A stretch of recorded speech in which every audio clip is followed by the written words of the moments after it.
These recordings will be posted on the city's website for public viewing and listening. In-person attendees of the meeting will be included in this recording. By remaining in this meeting, in-person attendees agree that their images and/or voices may be included in these recordings. Right? We do not have any excused absences, so that's awesome. Great to see everybody. Minutes for approval will be the next item. Scott has sent those out. Draft minutes from the November 6th meeting. Would anybody like to make a motion on those minutes? Motion to approve. Second. Second. Okay, sorry, beat you to it. Okay, do we have any discussion on those minutes? Okay, all in favor of approving? Okay, there we go. Minutes are approved. Public comment.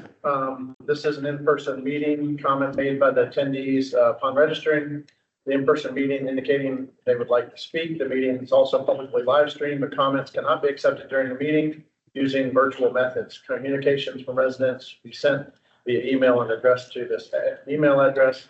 I don't know if we have someone here. Is Dana here to speak? Yes. Okay. Dana, as you know, we typically give 3 minutes.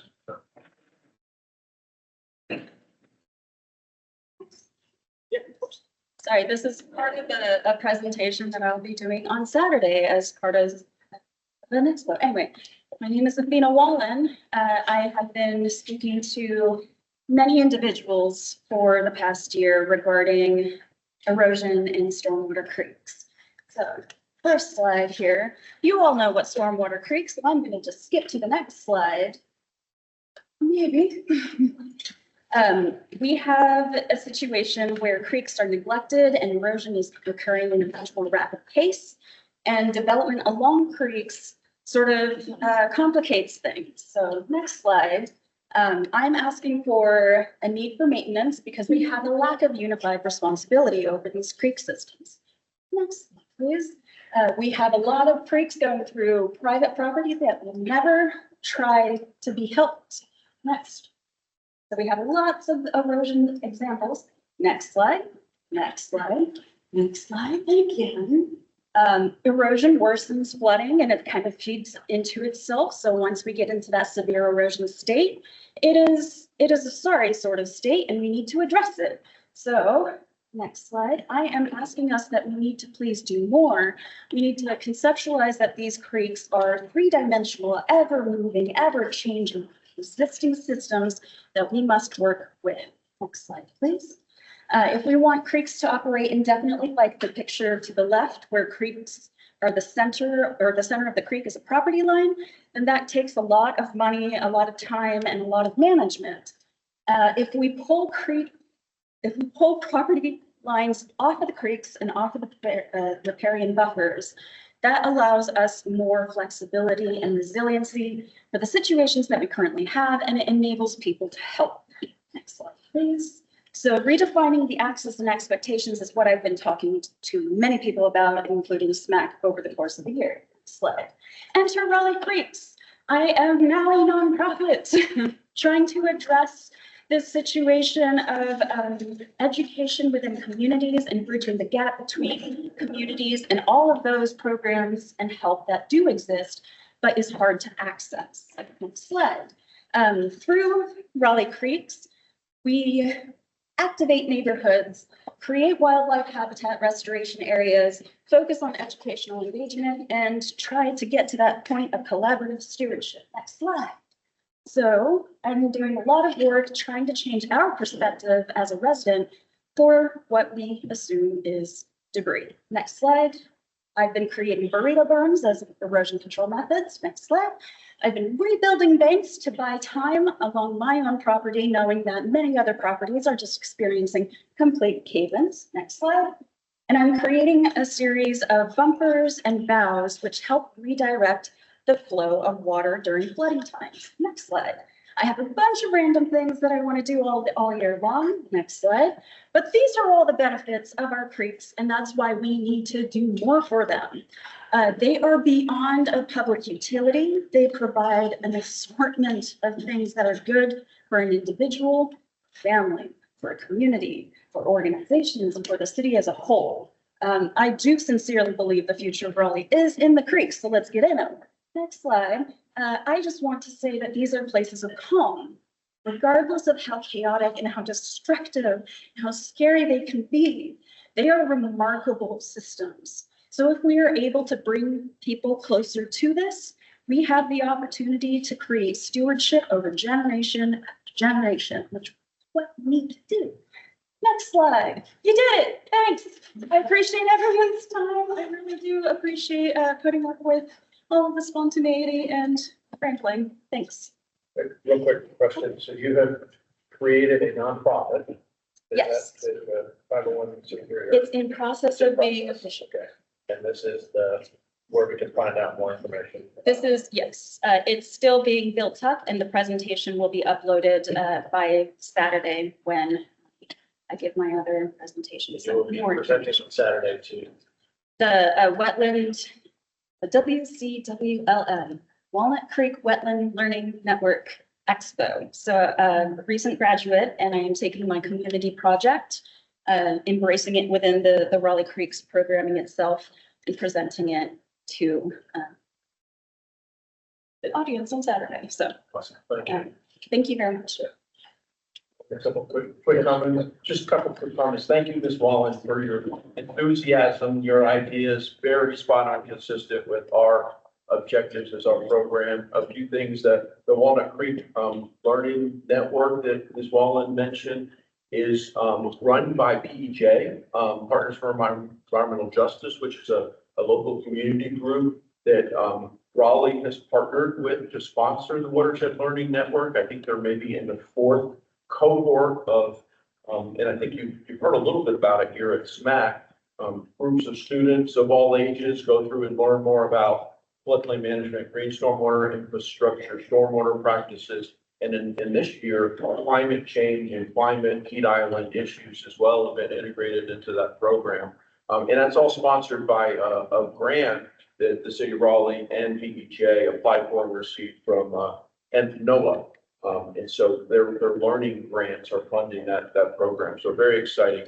Another phrase Ms. Wallen used that you'll be hearing more is Sponge City.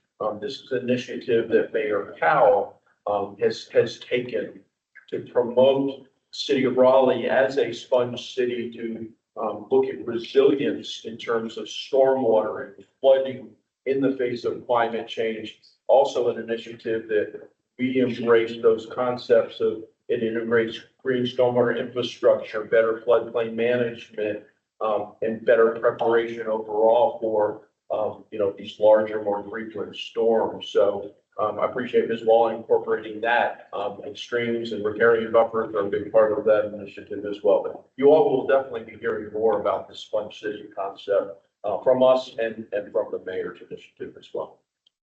To add to that, Sponge City was, I believe, first mentioned 15 years ago by a landscape architect in China. He just passed away in Brazil in a plane crash.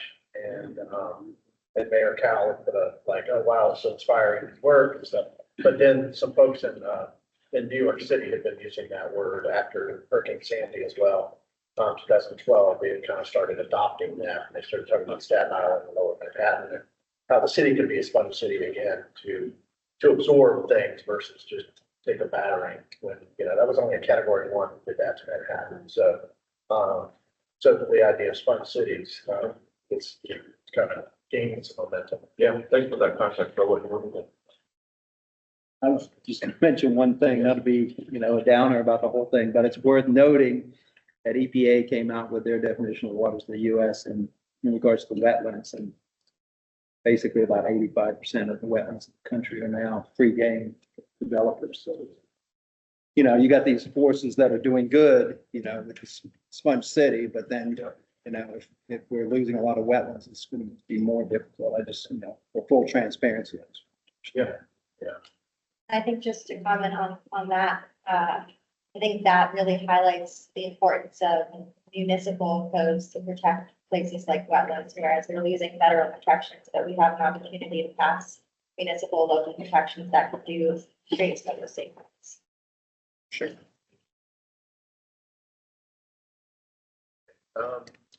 We have the planning commission Liaison conversation, Dan Smith, you guys have things to present?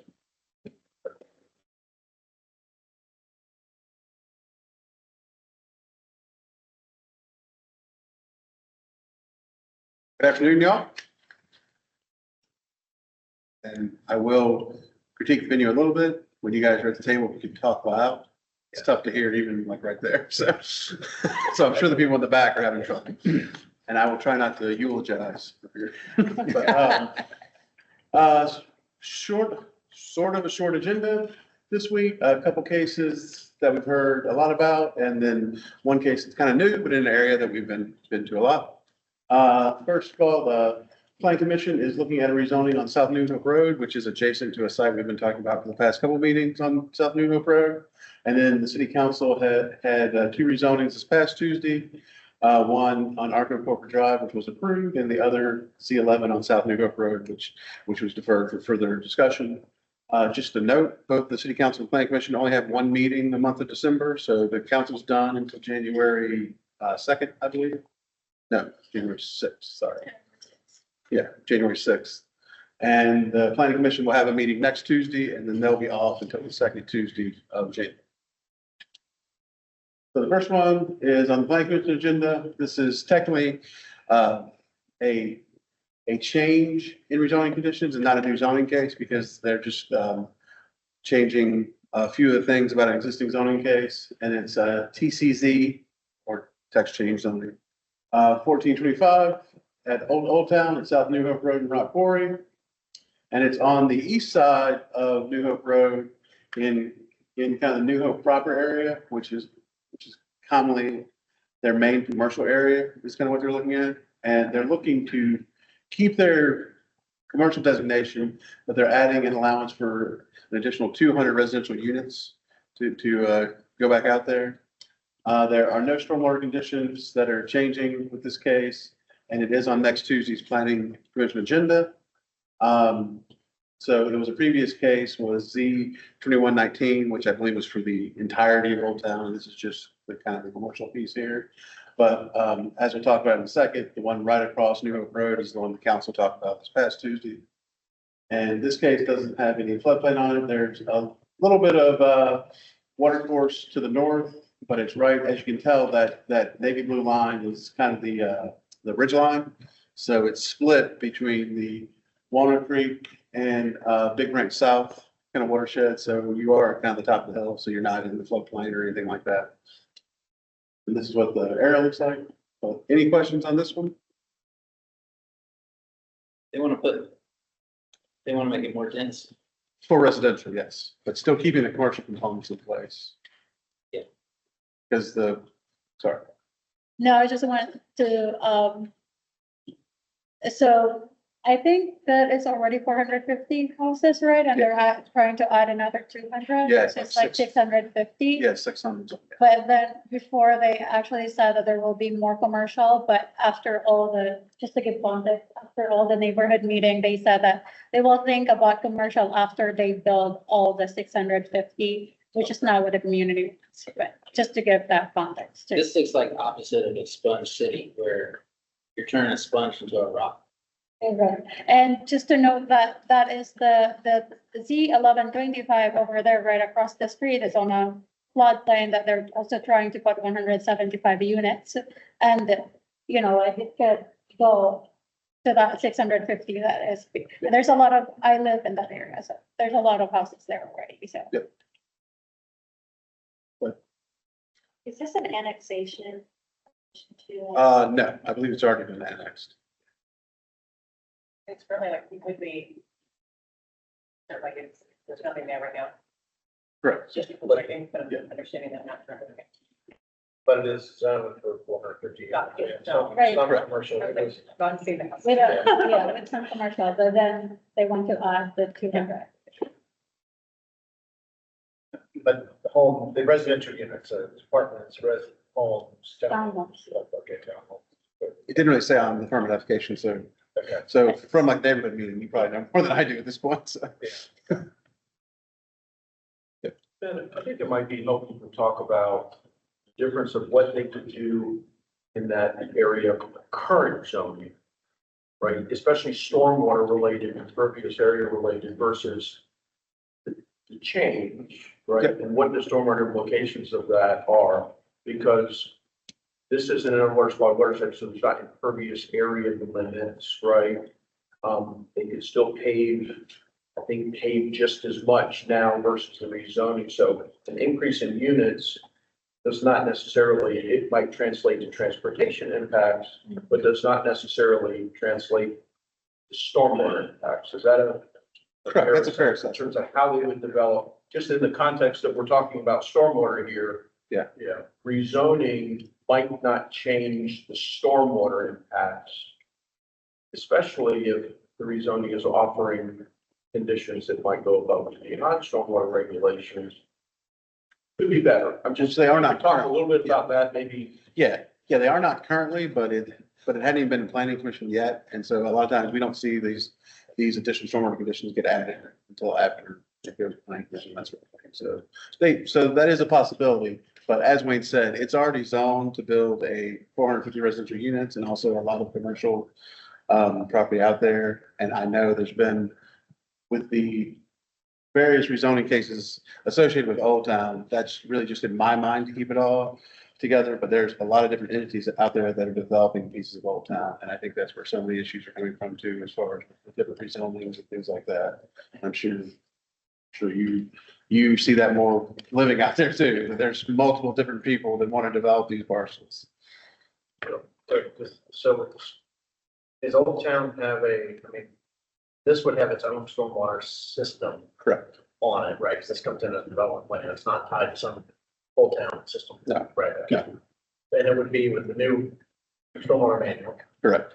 Okay. I was wondering though, with that the site there that is on a flood zone and they're trying to put 175 units and they're, even though they will not build on the flood zone, right? Is that the one, the next one? The Z 1125. We're about yeah. to talk about that one. Yeah, but I just wonder how would that affect, without having a lot of impervious surfaces, there would be could be More rental. more runoff. Yeah, How could that affect this if there's like a lot of housing there? And I don't think they actually want to, with the neighborhood meeting that they have conducted, I don't think they actually want to do commercial in there. They just want to add a 200 unit in place of the commercial. But Like I said, that I'm not certain of because I haven't heard this case presented by the applicant. It's often. They need houses before anybody's gonna go around and shop. So is it a traffic issue like this? I mean, is the resistance to the rezoning related to increase of traffic from the more units or? the resistance is because there's no, except with the. So it was not, but I guess my question, sorry, No, it's. sorry. Well, No, just- let's make sure we keep it straight because this case, I haven't heard from the neighbors on this one at all because we haven't had any. public Oh, meetings. there's a lot of resistance. Well, I'm sure there is, but I just haven't heard of any, so I don't know what the issue Are we is. able to recommend additional stormwater controls as part of the negotiation for rezoning? Can we recommend that just in general? We have done that, yes. I think I would Like unassertive, I mean, be cautious here because we haven't, right now, I don't see floodplain. I don't see floodway. I don't see it's a blue anything. line screen, right? No, that's a ridge line. This is the ridge line. Yeah. That's a. Yeah, the neighborhood lot is That goes is the ridge north line. and south, so it's a high point in the land. So it's not a water supply, water. Yesterday, I was like, there's a stream going right through the I center. tried to head it off, but I don't see it. Yeah, Thank you. See her. it's, yeah, no, yeah, that we can talk to the GIS folks on. I mean, where we, and I don't know, I mean, where we typically jumped in has been where it's water supply, watershed, or floodplain, it's floodway. Not saying we couldn't suggest, but just. I think in general, these dense developments increase runoff volume, which is the issue, whether it's adjacent to the floodplain or not, still gonna increase the runoff to the street, across the street. And I don't know if it's a proactive measure too, that if they do put like 175 units and that it would affect that area over there in that old town neighborhood too. How can we like be more proactive? I don't know if there's like some condition to be more proactive. on that side, since the Z1125 hasn't been approved yet, but if they get approved and they do build the 175, it will definitely affect that. And I really appreciate what you mentioned, that bringing that context. Obviously, for me, you see a big area, it's all covered in trees, you're like, either way, it's gonna be zoned and have that context of the potential stormwater implications. I think that was very helpful for me as we Dwayne. I think maybe on one of these, just touching on that point, is it's not necessarily a full recommendation, but I think with any of these really large 200, 400, 650 units, whatever that is, those have a lot of homes that go on. I think it could be a really big, it could be a good opportunity for these developers to have some stormwater needs to say, look how you can really enhance this new community by doing that. So maybe it's not a formal recommendation, maybe. Yeah, there's a coordination with the mayor's. Yeah, sponge city. coordination, Yeah. saying like how we can, for examples, and I don't know if it's a formal piece, but I think it's always just sharing that information of what's possible, what's been done to really enhance that area or preserve some of it. I'm not sure how quick the process, but I think the thing to do, the development this size, I think it potentially warrants that level. Aren't there minimum requirements that have to be met as part of just, Yes, ma'am. Yes. Yeah. so this is saying we're just not going above those, right? Correct. Okay, So so far. I just want to be sure of that Yeah. as a point. So, no, it's not like they're saying there's nothing they We're have to doing pre do. and post development stuff to meet the stormwater management. Correct. But in certain forms, yes. But it's usually a net law, usually an increase in runoff volume. I think to get to Nicholas' point, which I really appreciate too, it seems like there is an opportunity for us to do some kind of forward-thinking advocacy around what we'd like to see, all ships raising, not just the worst case scenarios, adding on stormwater additions. And so thinking about the list of kind of gold standard conditions that was presented to us a long time ago, and if that would be worthwhile to review and kind of talk about bringing formally to council on behalf of SMAC, saying, here's some things that we'd like to see. And I know that we've highlighted, floodplain areas, water quality, watersheds, but I think we've also acknowledged that large green spaces are, worth taking a closer look at. And so, yeah, I liked your point. I think that would be really helpful, especially in the context of the fact that we don't really have, as far as I know, a mechanism for looking at things cumulatively. Like we don't have a cumulative impact analysis for looking at Z1125 in conjunction with this. So in lieu of that, maybe we can, raise the bar a little bit across the board. Procedurally, are you asking for input right now or? that- Or is it after they go to? Yeah. I mean, I would say this is for your information. I mean, if there's something more formal at your next meeting that you'd like to have associated like with this case, that's something we can definitely look at too. Like I haven't spoken to this applicant, except to know this case has been delayed because of one of the owners had a pretty bad medical condition. And so, but other than that, that's the only thing I know about this case so far.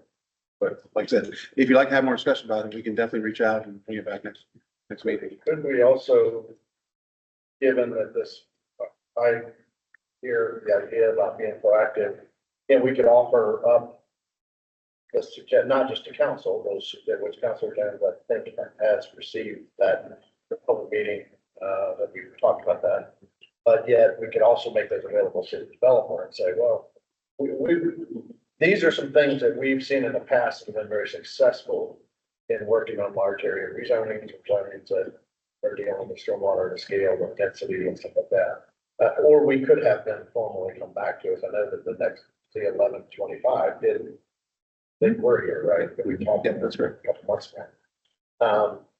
But this one, we could just make them aware of those things. Yeah, I think Samantha had a good point. If everybody's in agreement, we should consider just having that sort of package of things that we consider and push them forward as often as we Yes, we can, yes. Especially if the mayor's on the spot. So, Yeah, exactly. Yeah, yeah, from the top. and it's, Yeah, no, so I've got a question, and I think I know the answer, and like most things, the devil's in the details, but in general, if you had attractive land and you're gonna do commercial versus residential, the quantity of runoff is gonna be greater with the residential in general. If you're you know, within the constraints of how you can build that track, or no? I wouldn't necessarily say that. Okay. We kind of feel like impervious is, blind to really the use. It's really about how much impervious and what kind of use you're talking about doing there. As far as apartments are considered residential, Right. commercial or townhomes are pretty intense, but then a commercial development can be anywhere from 60 to 70% impervious on a site. So Right. it's really, Probably a larger tract has more potential to do a large scale stormwater retention project. Versus like an HOA that dumps it on individual landowners. So what I'm wondering where I'm going with this is, you know, you had mentioned that it's a food desert out there. Yeah. So I don't know whether we have any influence. I know that seems totally outside of our wheelhouse, but, just sort of a side note that, if we could influence at all, if it is a food desert, then, you know, I would like to see, you know, grocery stores and that sort of thing put there rather than just more housing, then the people just have to continue to travel a long way to find food. That's actually the resistance coming from, to just give a little context, the fourth neighborhood meeting, there were like 60 to 80 people there. This is like a lot of people are really concerned about this.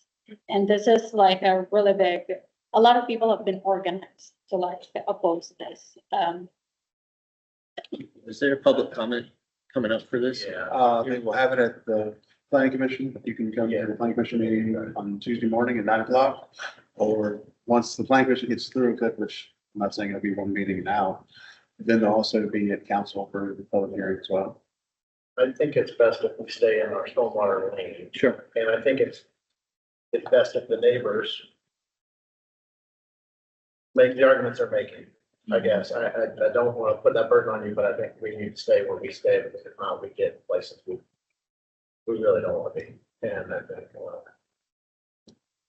Yeah. we can't also dictate market decisions and financial reasons and all of that stuff. So we're stormwater people, we get to be stormwater focused. And, I guess with that, do we want to make a suggestion about any stormwater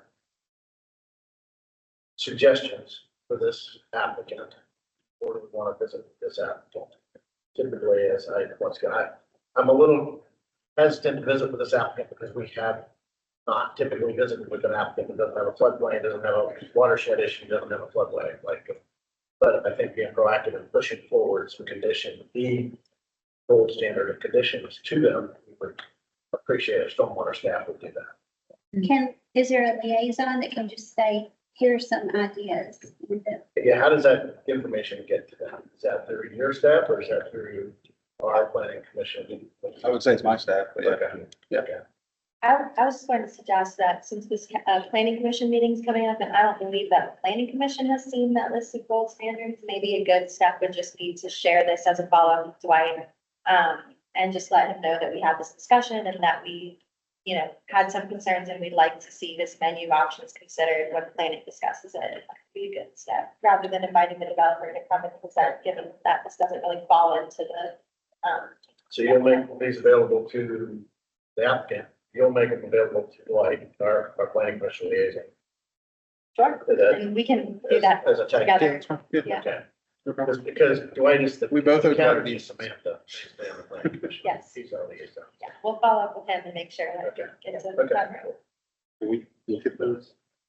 I don't know if we're reading. Yeah, they were in a public meeting. We have to pull those out. Yeah, Yeah, we can pull yeah, that. pull those back out. Yeah. Yes. So, another direction, which was wholly in this commission's charge, if we are getting to the point where every redevelopment, we believe, needs to go above and beyond, we could revisit, our stormwater regulations stringent enough? Right? And this commission has the ability and power to recommend. So if you're finding, you think every development should go above and beyond, and I've heard Councilmember Silver say this at the council chamber, he says, I don't want conditions on every project that are the same. If we think that every project should be better, let's change our regulations to make every project be better. Okay, so that's another direction that would wholly be within the charge of this commission to look at are our stormwater regulations more stringent enough to achieve the objectives. Again, the community, and we're here to represent all of the community, developers included, because something like this would go through a whole stakeholders, evaluation process. So we need to think about all of the community in there. In their input, right? But that would be what I would suggest, rather than saying, here's a list of conditions, we want these on every rezoning project, right? I don't think that's gonna get support from council. They're gonna say, if our regulations aren't strong enough, make them stronger, get the community consensus to do that.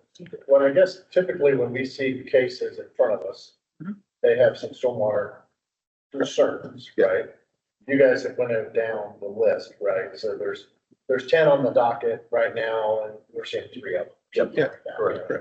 So you guys have already done a little bit of a culling of that, right? And if we do go down the road like Wayne is talking about, that sounds like we're gonna ask council for a subcommittee. It is gonna be very intense with the public, having you just rewrote the whole UDO, the stormwater manual, reopening that conversation. It's fine. So, it's a 2-year process. We gotta go through that, but totally, we could go there, wanna go there, but it's just, it's not we have 2 meetings and, It's a 2-year process, but I'm very happy with the outcome. So I'm fine to spend time with it. And council definitely seems to support if we find some gaps where we feel that the gaps are always consistent, right? And so that way, sounds like we should table that for another conversation.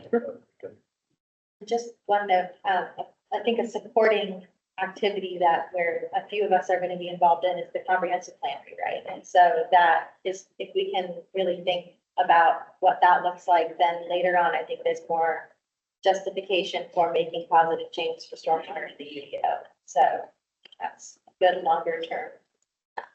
It's not just council talking, it's the comp plan and the framework that locks it in, which is the strategic plan and the UDO, it all ties together. Right? Cool. Should we get started on doing that? Let's go through these right now. Let's get through these and then let's circle back to that as an open item at the end. If we want to pursue that, I guess. So the next one was a council, and it's actually the one right across the street in South Newville that actually did go to public hearing on this past Tuesday. And they are a new rezoning case, and they are changing their zoning to have substantially more residential compared to the commercial that they were gonna have on this property. And this is the one that the applicant came and met with the commission on, and the conditions currently have no buildings in the floodplain or any parking areas, limits any development at 40% with no appeal option or map revision option. Basically, they wrote language to say they couldn't go above and beyond what is legally allowed in code, and they wouldn't go through the appeal process. Then enhance sedimentation and control to a higher standard, and also super siltants. The planning commission actually voted denial of this back in September of this year, but that was before the applicant met with SMAC and had any of their stormwater conditions on it. The neighbors spoke at the public hearing on Tuesday. Other issues included stormwater, traffic, loss of trees, and the overall environmental impact of this development. And the applicant is in discussion with PEJ about buildings being farther away from the floodplain and possible more increase of stormwater control. So they asked for deferment to perhaps change their conditions before the next time they meet with the council. And the public hearing is held open until January 6th, the evening session of city council. So that's still up in the air, and but they are talking with PEJ, and I would assume they're talking to a neighborhood representative as well. So at the public hearing, the applicant can come back with new conditions. Correct. That's why you hold it That's why- open, because you're allowed to bring conditions. Like if they had closed the public hearing, they wouldn't be allowed to bring any conditions. So. I have one slightly wonky question. I was talking to Wade about this, and I know that one of the things that PJ has asked for is minimizing construction or not having construction in the 500-year floodplain as well as the 100-year. But it sounds like our So our existing code says that you're not allowed to construct within the FEMA floodplain, but also within the future floodplain. So how closely does the future floodplain match the 500-year mark? Is that the same? No, it's not the same, but it does depend on where you're at. Okay. But there are differences between the 500-year and the future year. A lot of, graphically, it's tough to see on a map, but you can definitely see it when you look at the elevation tables and stuff like that. So, because when we adopted the future floodplain a few years ago, a lot of the engineers were complaining that we were just adopting 500 a year. And I was like, no, it's not. There's different levels in it, but it does look the same on the maps because the lines are very close, but the elevations are different.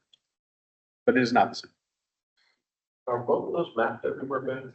Yeah. I feel like I've seen like some 500 was not mapped. I would say 99% of the city is mapped for future. It used to be like 20%. So with the latest map update, we got a lot better. But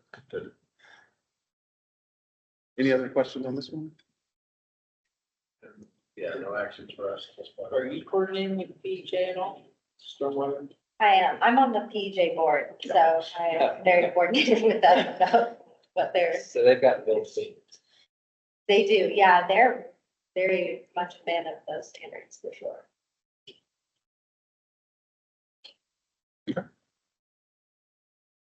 Next one's a lot easier, I guess, because it's already approved. This is the 2025. I've talked about this a couple times. It's up in Briar Creek. It's basically changing conditions for an existing planned development district as well. Basically giving more flexibility to add more residential units. There were no stormwater conditions to this, and it was approved at the last city council meeting. The largest part of the discussion was around the airport rules. Not that you guys either way on that, but just to kind of give you a sense of kind of what the discussion was about, like that meeting. And any questions on this?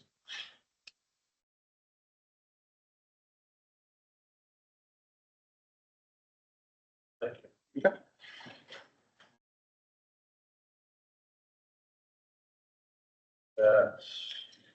Wait, you wanna do- Yeah. you wanna step up there? Yeah, so, the updated work plan is in your package. Very quickly, you all passed the new bylaws and they've been finalized. We are awaiting guidance from the Office of Community Engagement, who manages all of the boards and commissions as to how those bylaws will be taken to council for final approval. So even though you passed in the last meeting, you still do technically operate under the old bylaws until council approves them, but I do not believe there's any other action that smack us to take at this point, nor do I believe that you will have to take that as a single smack item to council. I believe they will be bundled and brought to council together with others. No staff updates. We do have a couple in the works, so probably early next year, we'll have some new hires to announce. High priority topic, and I believe, Scott Bryant has addressed it in his email. We are now working under a new, agenda package system. We will continue to email those agendas and package materials to you via email. But you're also able to access them online through the eScribe system, which is the system that the city council is also using for all of their city council agenda materials. So we will slowly migrate to that probably over the course of the next year. So try it out. It's a pretty good system to use online. No notices prior to construction to announce at this time. All right. And then the next item, I think, Scott, Brian, yes, I want to speak about the calendar. I'll introduce this one very quickly if we could. This was a conversation that the commission had a few months ago related to potential conflicts with religious holidays. And so the idea was brought forth to the commission of similar to how council does this. Let's just look at all of next year's commission meeting calendars in the context of potential conflicts with religious holidays and adopt at least a tentative schedule for the next year so that we can, I think, look and make good decisions. And Scott and his team have put a lot of work into, putting together a holiday calendar, which, sounds easy, but it's really not. As I think we recognize, and I'll turn it over to you, Scott. Thanks, Wayne. Good afternoon, Commission. It's great to be here with you all. We did some research, thanks to all the teamwork and trying to put together a calendar of those holidays, those religious observances across the year, across the different faiths. If there's any corrections or amendments or other items that we missed, please let us know. This is our first time within Stormwater creating this type of a list. We were able to get some information from our partners in planning because they've been giving that information to council as well. And so we'll share what we have learned back with them as well. But you do have the calendar. Please take a look at that.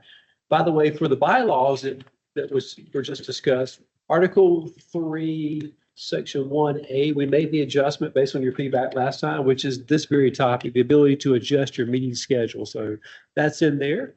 That was the only change to the bylaws that we made, and those will be ready to go forward to council sometime early next year.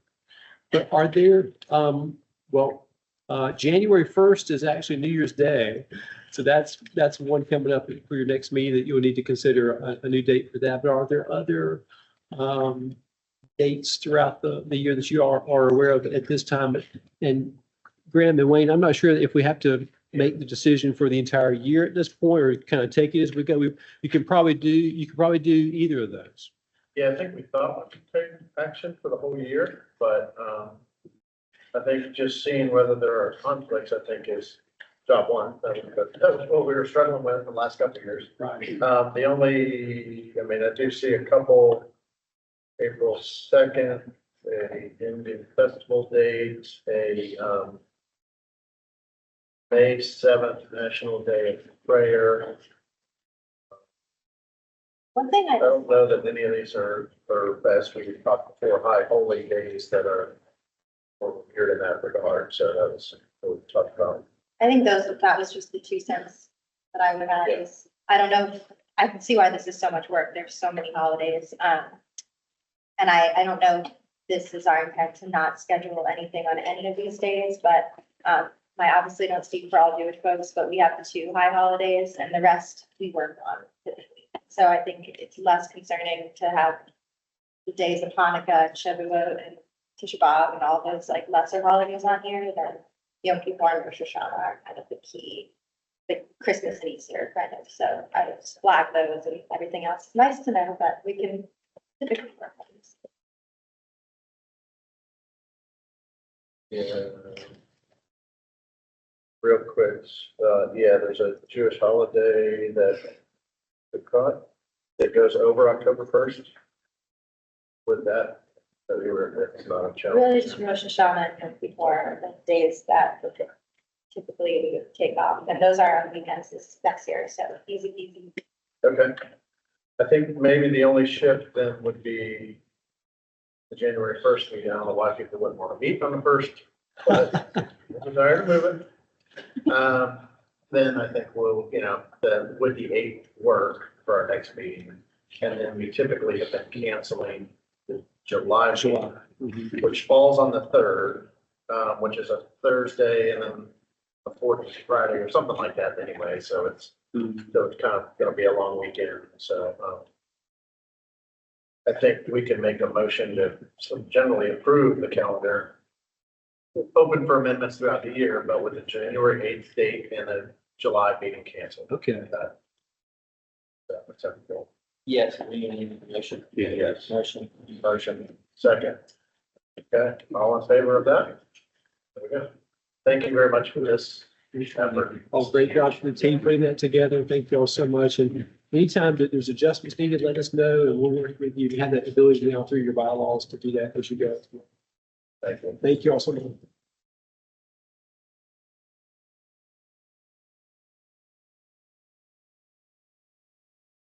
All right. Looks like we have rainwater rewards coming up. So we have a few elements, and Stephen, that's all here. Hopefully, Stephen or Justin.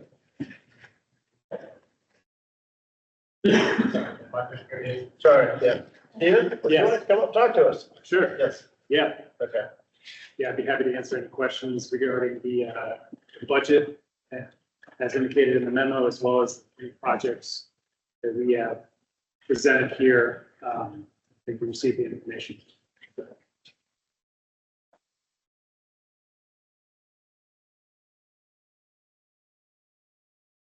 Anything to news about any? Yeah. Nothing, I mean, all three of these projects, we'll just start with these, are fairly straightforward rain garden programs, or projects, excuse me. All priced, as you can see with the comparison, kind of down the middle, or a mean average of what we typically see, which is pretty good. And then, yeah, nothing unique about these, no easement issues, nothing like that. They're very straightforward. Compared to previous ones. And then regarding the budget, we are inching, I would say our expenditures are ahead of schedule, let's just say that. And so we will be requesting money to continue the funding of rainwater awards.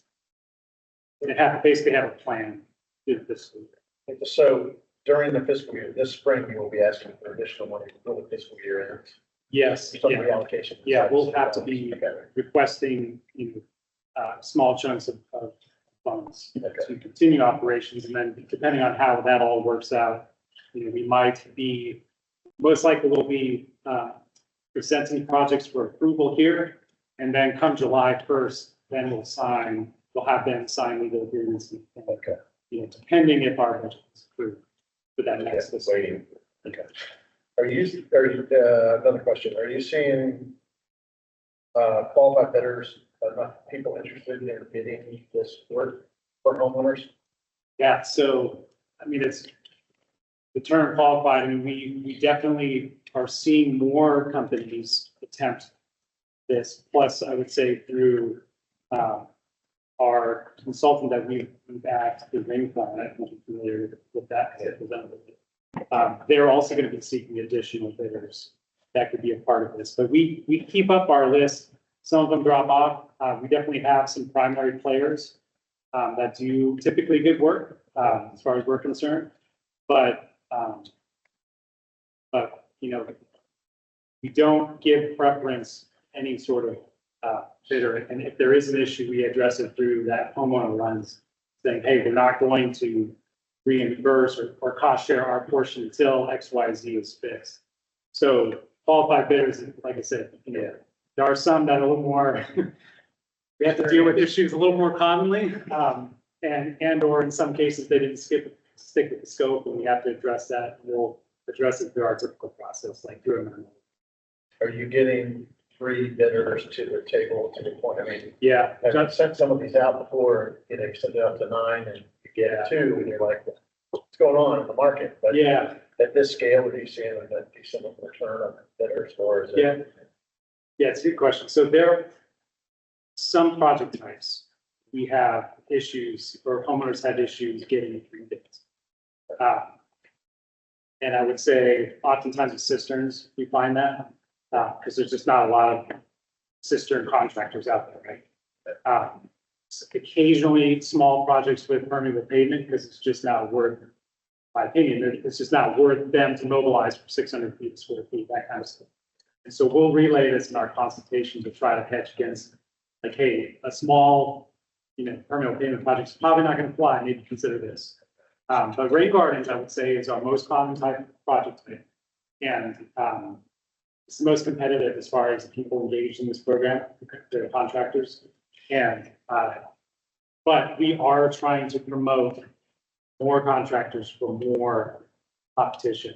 I would say that is a pretty good goal that we have, because once again, there are players that are kind of dominating this program, I would say, at least in the market.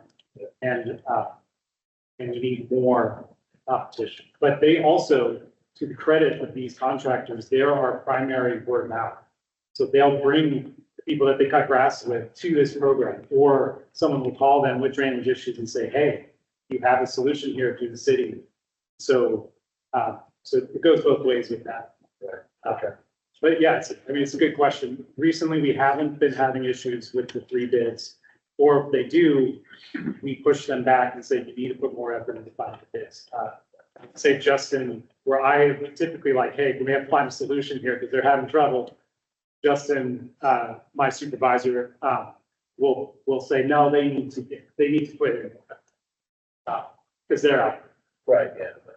Can you remind us of the timeframe commitment on this? For the engineer? As far as maintenance goes. Yeah, to like keep it in burden. Yeah, so it's a minimum of 10 years.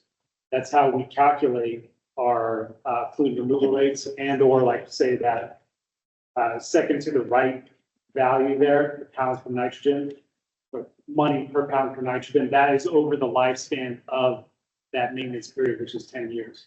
So you might be seeing like larger SCMs through, that have a 30-year maintenance period. And that number would be way lower because we just divided by 30. What happens if a homeowner sells their? To someone? Yeah, so we're just dealing with that this week, actually.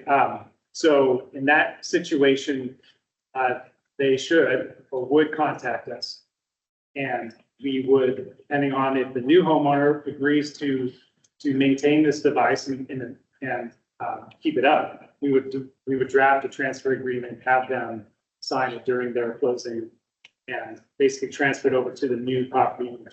Or if they refuse to, then we have to have them prorate the money back based off the life of that, where they're at in the life of that. That's good.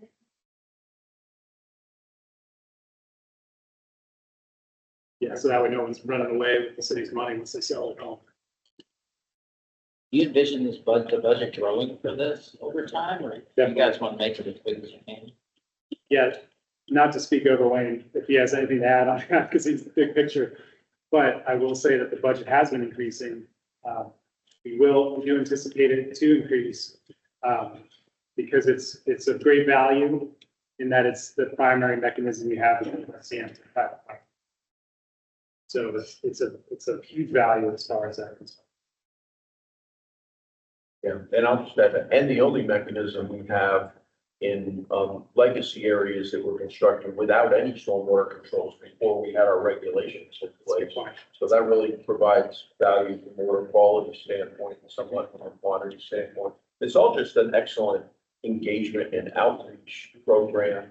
I mean, Stephen and the team do a lot of consults. Maybe they don't lead to a project, but the outreach and the engagement of the discussions of the benefits is also another big benefit. Yeah, as well. Yeah, we definitely see tangible results of that from community, like projects, multiple projects on the same street to that outreach, even if that initial consultation didn't have or didn't see the value of the project, they'll still often recommend it to even larger developments that were constructed prior to a lot of our most recent stormwater regulations. So, can you clarify what you were saying about, I think that's a challenge, or you want to switch to a previous payment? oh, yeah, sorry, and that's kind of deep diving a little bit, but it's just it's a scale, a cost scale. So the small project, like, I'll try to be brief with this. We measure every project based on total cost versus pollutant removal rate. It's a water quality program, not quantity, right? It's not gallons removed. It's total nitrogen removed. And so smaller projects treat less area. They have a lower pollutant removal rate. Permeable pavement is high cost, no matter how you want to skin it. So that metric, that comparison typically isn't very favorable. And on top of it, we use the state's guidance on, or the state's design on permeable pavement, which requires, like a seasonal high water table test and an actual infiltration test by a licensed soil scientist or engineer. So that's another $1,500 on top of something. So that's a comparison that I make, like saying, hey, if you're doing a small project with a low pollution removal and you already got high costs, it's probably not going to, I'm going to steer you away from that initially. Or maybe you have a great contractor that can do it for cheap, but that's more or less what I was talking about. I'm not telling them they can't do it, but I'm telling them don't necessarily go down this road So I'm thinking it might not be good. It's like a recommendation. Well, and correct me if I'm wrong too, Steve, but the way our program works, say somebody's replacing a driveway, Yeah, the qualified cost is the difference in cost yes, between a permeable pavement driveway and a normal driveway. Right, so that makes it a little bit less desirable. You're not paying for the whole driveway. We don't want to pay to just replace somebody's driveway, but we will pay for it. There's a cost increase to go with the permeable. Okay, yeah, that makes sense. And in that situation, maybe just the de-paving of removing the driveway is great value to the city versus putting back in like permeable paving. We've also struggled with multiple, you have a pavement contractor, you have a rain garden contractor, typically it's all the same person, but get a little bit of different trades. So if you can kind of decide just to do a rain garden on your property, that's a better value probably than doing rain garden, permeable paving and a cistern. absolutely. It just becomes, you got three different entities somewhat out there. Yeah, we don't want to be presenting to you projects where that number on the right side is 7,000, 8,000, 9,000. It's not gonna, it's gonna waste everybody's time. But we appreciate the time answering the question today. Yeah, absolutely. Everybody else? Okay, thank you. I guess we have to take action on these if we would like to approve or deny all as a bunch. Motion to approve all. Second. There you go. Let's get your hands up. Okay, all in favor? I tried to be. Thank you. Thank you. I could real quick address Barry's question about budget, not foreshadow too much, but we will propose when we bring it to the commission, an increase in the rainwater rewards budget for FY 27, a fairly sizable increase. Right now, it's, I believe, 500,000. The success of this program and the work with the team has been very popular. So we'll propose it to increase that significantly next fiscal year. Asset management for city green stormwater. Stormwater control. Barbara, Dan, and Neil.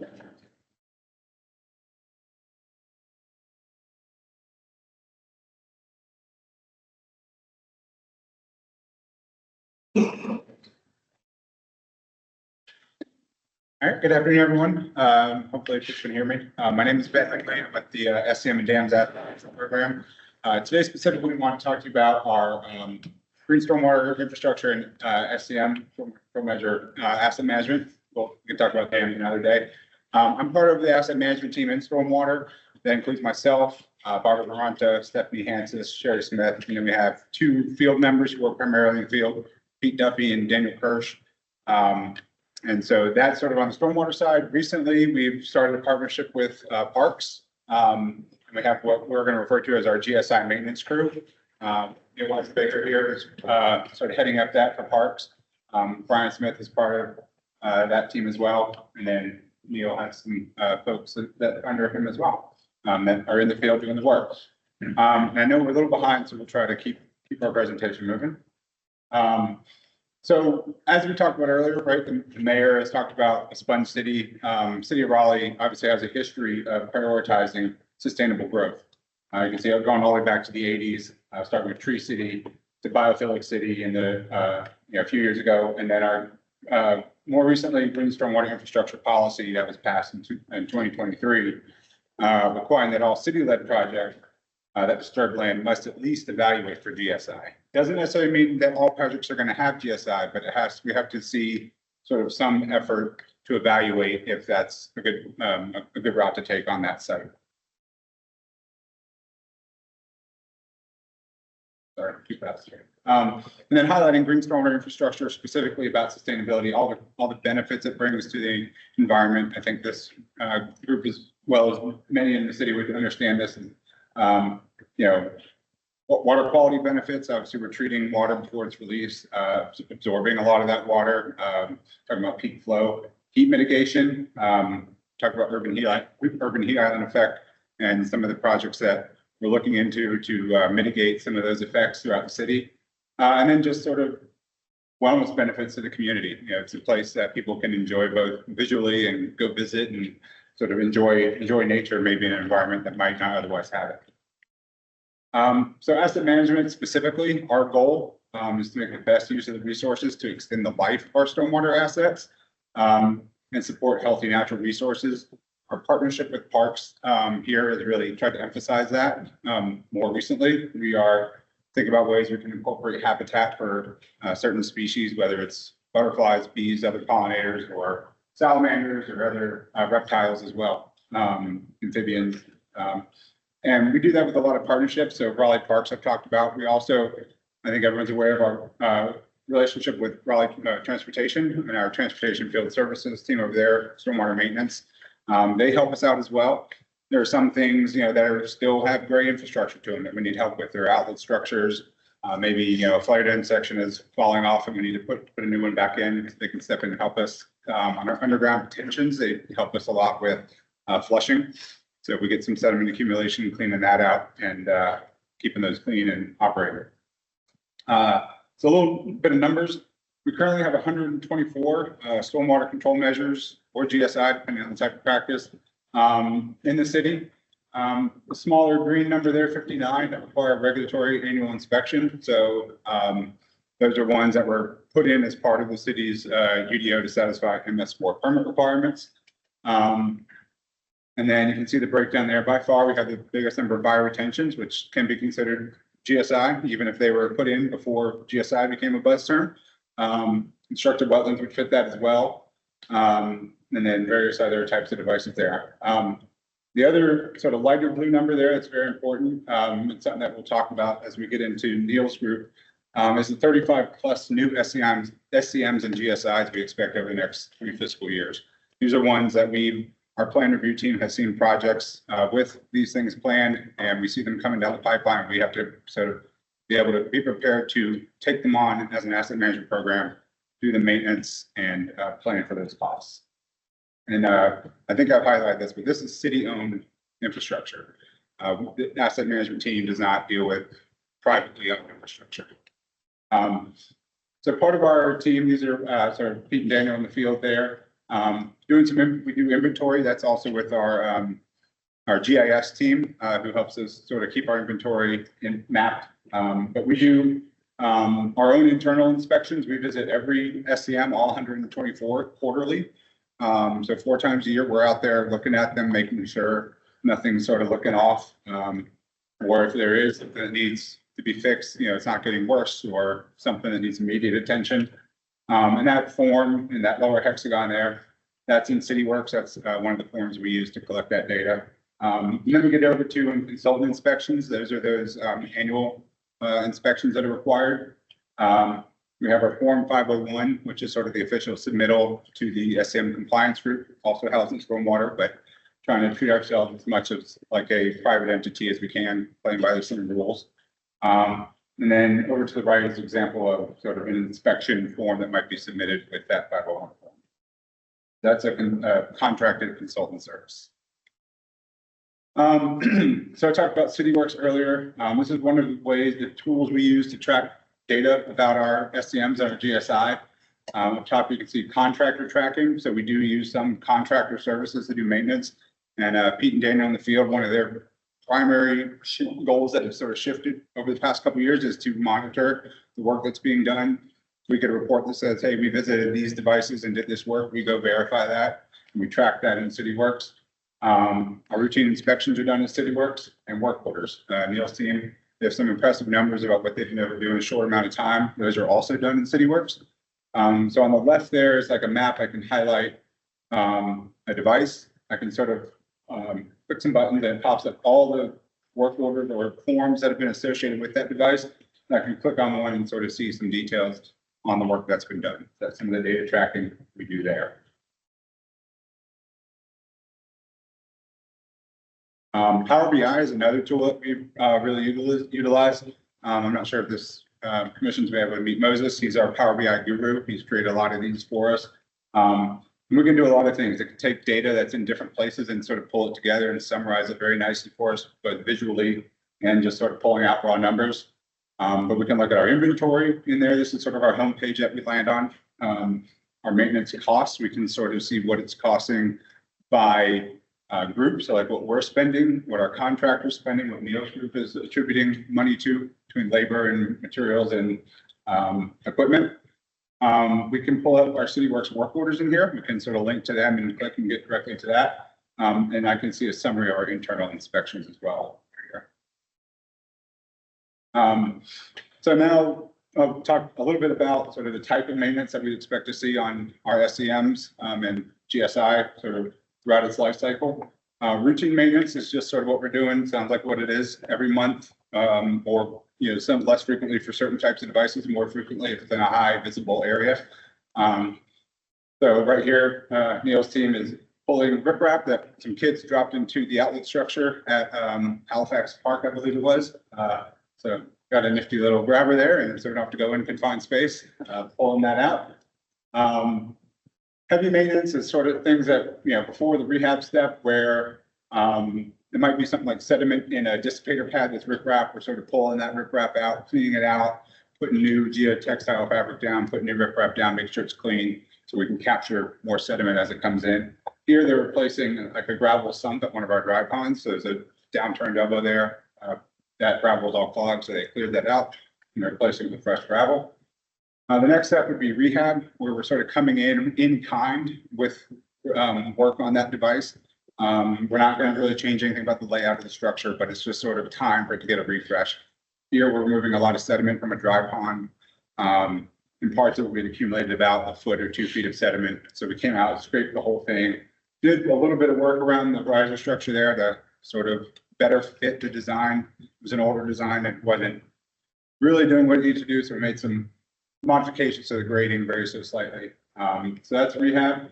And then replacement, this last picture, this is part of our GIS team using one of our new sort of survey grade type units to get some points for us to hand off to a consultant, where we are looking at along the road, replacing those devices because a number of them have been hit by vehicles over the past few years where they've broken baffle walls or they're just sort of not functioning the way that we'd like to see, and they're not really sustainable for maintenance. So part of what we do is using these maintenance arms. I talked about this a little bit between parks and transportation, but our GSI maintenance crew, they're just getting up and running. You guys have been active now for not even a whole year, just a full calendar year. We're in our second fiscal year, but not a full calendar year yet. I mentioned stormwater maintenance and transportation. This is actually them helping us out at a dam doing emergency repair, but they're a great resource. The benefit of these in-house crews over, say, a consultant is response time. It's not something we have to go through a procurement process for. If we have an issue that really needs to be addressed, we can ask them to sort of come, and they're very willing to help us, drop what they're doing and help us. We do have some contractor services still right now, maintaining some of our devices, doing routine. I think we see that transitioning over time to be specialty work, maybe larger scale stuff that will bog down the GSI maintenance crew, but keeping them sort of in the loop and dealing with stuff that we just sort of don't want to dedicate those resources to slow us down. And then the asset management team, Daniel and Pete, even before I started about 3 years ago, they were sort of the sole maintenance team out there. They were out there cutting, 2 or 3 inch trees out of basins and hauling off all the debris before sort of we got a lot of these things in place. First, the contractor contract, and then the GSI crew. So all working together to sort of get these devices functioning properly and keep them functioning properly. As I transition to Neil's part of the presentation, I did want to highlight some of the work that's already been done in this less than a year by the GSI crew. This is at Marybelle Cape Park. We have a bioretention and a dry pond. So this is what the bioretention area looked like in 2018 when it was constructed. Over 6 years, the basin itself was pretty good. We had some issues with cleanouts getting knocked over by mowers and things like that. You can see the intrusion of mimosa trees and other vegetation there along the bank, just sort of shading out some of the ground cover that's essential to keep this from eroding. And then also this is an outlet pipe from that same bioretention. Get mowed maybe once a year around there, but sort of needed some work. The riprap dissipators sort of gone at this point or covered up. Neil's crew came in, cut back the trees, used their sort of amazing slope mower, dugout around the outlet pipe there, the fire end section. And then you can see here, this was immediately after they finished with stuff hasn't even had a chance to grow back in. But looking fantastic and using their vent track to most steeper slopes. And this was, directly to help get us in this device to pass and be in compliance this year as part of our permit requirements. Another one I'd like to highlight right before I hand off to you is Horseshoe Farms Nature Preserve. This one was a non-regulatory site, so we do not require any inspection, but still same sort of situation here in 2015. See it mulched individual sort of plantings in 9 years. It was sort of lost a little bit, completely overgrown and grown up. Neil's team again came in with their slope mower, verified there were no standing clean outs to worry about, mowed it down. And then this last picture, this would be a perfect time to transition. Neil, I think doing some very specialty work after they mowed it down, getting rid of undesirable species and sort of looking for good species to keep maintaining. So thank you already for working you guys have done. Sure. Hello, Neil Weisenbaker, Green Stormwater Infrastructure Maintenance Team in Parks. And so, we've formed this collaborative, this partnership between Stormwater and Parks. And Parks is really well positioned to support green stormwater infrastructure in the city of Raleigh. We are signatories to the Biophilic Cities, obviously, so we are engaged with nature-based experience in our city of Raleigh, but also our parks plan supports a lot of the green infrastructure that we're putting in through the stormwater. And, we manage green stormwater infrastructure for co-benefits, including water quality, habitat, and community benefit. This is in line with other organizations around the country, like the Green Infrastructure Leadership Exchange, City Parks Alliance, National Recreation Parks Association. So we feel like we're well positioned to be able to provide these services to stormwater management in the city of Raleigh. I like this picture here at Kiwanis Park, for example, which is one we built, because you can see a lot of those elements playing together. We literally have children playing in a stormwater device. We have habitat provided. We have a biophilic experience happening in this park. I think, Graham, you're familiar with this one. And all of this is happening in this nexus of maintenance that we do as part of the Green Stormwater Infrastructure team. We're a small but mighty maintenance team. There's our crew over here is Drew Gentry and Will Shell are back there as well. Yeah, we're a huge force. And but we were formed just this year. We were able to hire four full-time staff. We've completed over 300 work orders this year, and we maintain around 40 devices. So we are ready to go. I'd like to say we put the green in green stormwater infrastructure. Okay. Because we're the veg guys. But we can bring a lot of specialized resources to the table, such as this remote controlled slope mower that Parks has. This gets the operator off of the machine so that we can mow much steeper areas. And we can, this is at Fletcher Wetland. We also bring skills such as aquatic weed maintenance. We have certified pesticide applicators in aquatics on our team, as well as we're all public pesticide applicators certified by the North Carolina Department of Agriculture. We bring skill sets such as invasive species management to the table, which is what you saw us doing there at Horseshoe Farm. That was overtaken by Lespedeza, and we were able to go in there and work on that. So invasive species management requires a skill set of knowledge to be able to identify what you're looking at, and then how to treat those species so they don't come back. And so we bring that horticulture expertise to the table. Because of that, we're able to do meadow management, working with native plants and pollinator habitats, because we have those skill sets. This is GSI at Glen Eden Park, where we seeded a meadow, and at that station, we have our visual monitoring at that GSI, and we know that that's what the public is recognizing in that word cloud there from that visual monitoring station. So we know that these skills that we bring to the table are valuable to the public. Peterson Street linear bioretentions at Walnut Creek Wetland Center. You know, we rehab those, we call southeastern native plants. They do provide habitat benefits in terms of pollinators and others. That's a marbled salamander we pulled out of there. Did you know that's a state salamander of North Carolina? Marbled salamander. We pulled him out of there. We found another one in there recently too. So they love it in there.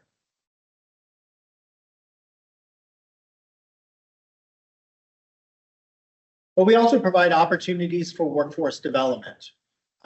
We have partnered with Urban Sustainable Solutions, and they've hosted 5 cohorts in this year of 2025. We've had 5 field days. We provide opportunities for them to work with us and gain that firsthand skills and knowledge that we bring to the table. We've worked with 135 students this year and 27 teachers. The Peterson Street linear bioretentions, we rehab those with those students, and it was a lot of fun. These 2 at the bottom here, we're so proud that they got that cypress tree planted. They said, please take our picture. It was hard digging. Well, we also do watershed training opportunities, partnering with PEJ. We've just had 2 events with them in the Walnut Creek watershed this year so far, with 55 participants. And this is us at Gibson Play Plaza, which is just down the street. And we look to do that, are looking to do a lot more of that in the future. In the future, we expect to bring at least 37 more bioretentions online, GSI online in the next 3 years. And some of these are going to be some pretty high profile projects, and we really look forward to bringing our skill set to those new installations.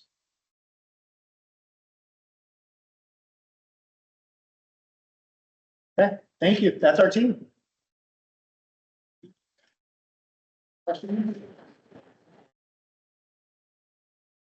What kind of educational background do you, like, I know you mentioned horticulture. Yes. Is that it? No. For me personally, I have a master's degree in natural resource management. But we do hire what we call gardeners or natural resources park specialists. And for those, I'm usually looking for a 4-year degree in horticulture or related field, such as natural resource management, biology, something along those lines. Also pesticide licenses through the North Carolina Department of Agriculture are very important for that gardener skill set.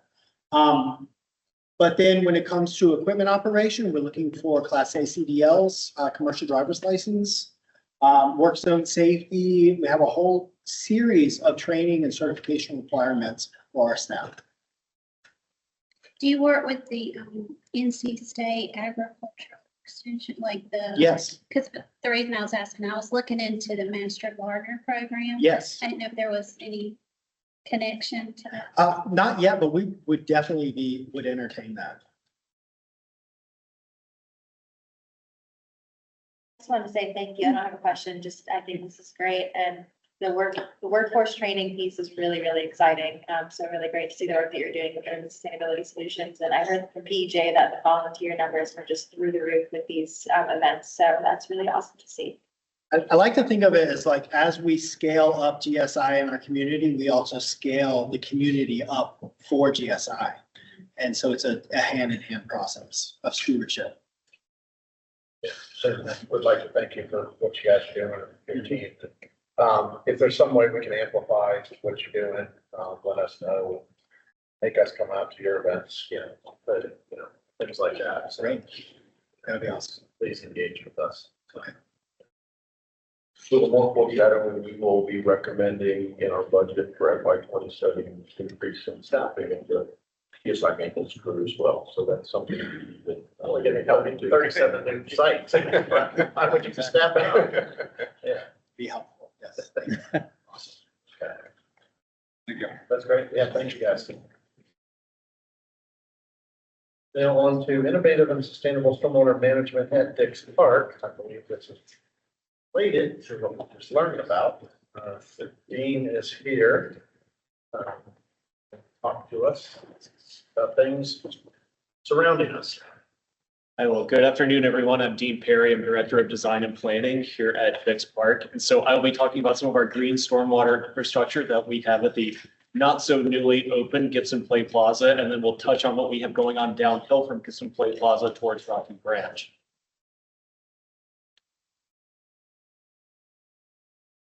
So just at a high level, Dix Park's master plan at multiple points inside the document, direct park growth to incorporate green stormwater infrastructure where possible. And so our major capital projects that we've been able to deliver at the park so far since the park's purchase around 10 years ago are Gibson Play Plaza. We have the Rocky Branch Creek and Grove project currently in the schematic design phase.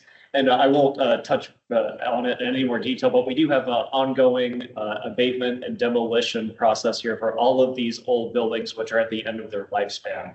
And we work with City of Raleigh Stormwater on documenting the amount of surface area that those buildings and associated hardscapes take up. And we work with future development and past development projects, past demolition projects, and how we can balance out the impervious surface coverage here at the park.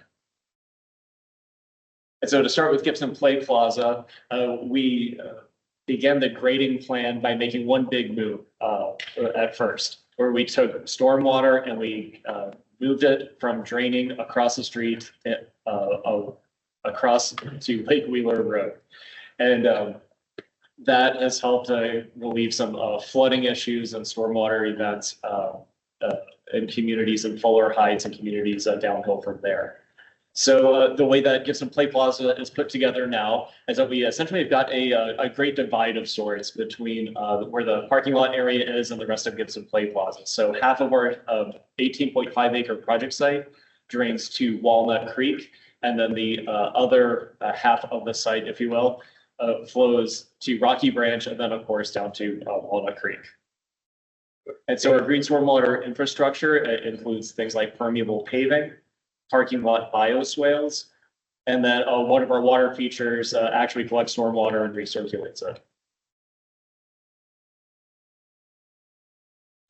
So at 3 locations inside Gibson Play Plaza, we have a permeable paving system which collects the first inch of rainwater before it releases the rest onward to other means of drainage.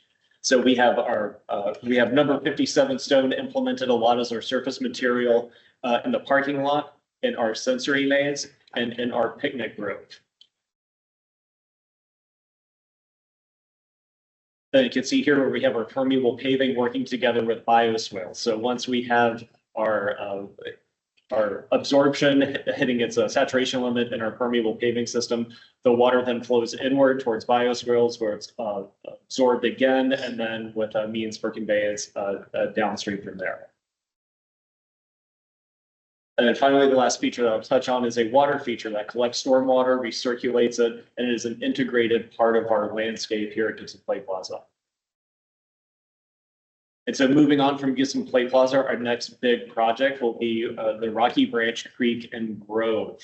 And so this will create a really essential green corridor all the way from the newly opened Gibson Play Plaza down through our grove, one of our historic iconic landscapes that we have here at the park, and then down to Rocky Branch. And so we don't have the resources available immediately to develop all of the Rocky Branch as it flows through Dix Park, but we do have funding available to do design between South Boylan Avenue and South Saunders Street. And so the big goals here are an ecological restoration of Rocky Branch, and then to provide visitor amenities for everyone moving all throughout the park. And so here's a diagram of just high-level things that our design team is still thinking about and how to maximize Rocky Branch's potential as a floodwater storage device, and also as an enjoyable place that people can visit, all resilient and able to handle fluctuating conditions near the water. And so one day from a bird's eye view, we hope to have something very much like this for our park visitors to enjoy. And so our next steps will be wrapping up our schematic design in spring 2025, construction documents next year. If all goes well, knock on wood a million times, in 2027 we'll be under construction. So I know went through this quickly, but we'll have the opportunity to see this in person in a few minutes here when we're all done in this room. So anyone's got some quick questions, and I will be joining you all, of course, to lead the way from here to Gibson Play Plaza. I'm happy to talk along the way as well. Just a specific question I have on the slide that I can ask later, but I love bragging about this park. I think it's sensational effort in your team. So thanks for sharing it with us and sharing the highlights. Great. It's an incredible thing for our city. And I completely agree. Thank you very much. After that, and I did have a question just regarding the funding for the planning piece of the Rocky Branch Restoration Project. Was that part of the city budget or was that grant funding that came from elsewhere? That is a good question. That is funded by the 2022 Parks Fund and is also partially funded by a grant from the North Carolina Land and Water Fund. I'm gonna say the planning piece sounded like a Land and Water Fund grant. Yeah. Yes. Thank you for that. Yeah, appreciate that. Looking forward to the tour. So. Great. Thanks, everyone. Yeah, you know, the Rocky Branch Stream Restoration, we're really excited about that. Another, I think, good collaboration partnership. Parks is the lead, and Stormwater is the project manager. So that project, given the stormwater elements of it. And it's going to be delivered, planned for a CMAR. So it's in the early design stages, but we do expect to use construction management and risk delivery. So it's a newer delivery for stormwater, at least, also using that for the Smoky Hollow Park project. So appreciate the team coming today and in the partnership with Parks. Do you use CMAR for White Plaza? We did. Okay. So they were there beside pre-construction pricing, all of that. They were, and we did see the advantages from that process of very early on to really help us hit the ground running in a very productive manner once we got to construction. Yeah, thank you. Thanks, everyone. That, go to the back on schedule. Okay, go right on.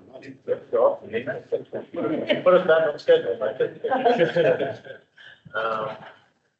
We do have some conversation, ideas here about preliminary topics moving forward, bring more awards as usual, and substance change stabilization moving forward as usual.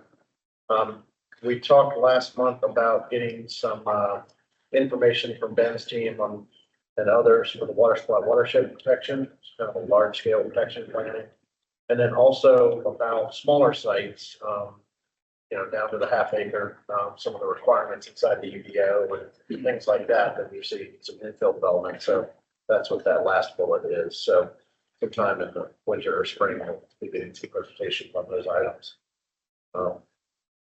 I guess, you know, we can open it up for discussion. We can circle back to the topic we had earlier, but also any events, anything you guys want to talk about in the community.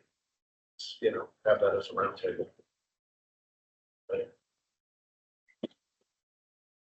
Okay. And if y'all would like the topic earlier about our stormwater regulations strong enough, we can bring that back on a future agenda for like a roundtable discussion. Could we get a presentation on the stormwater?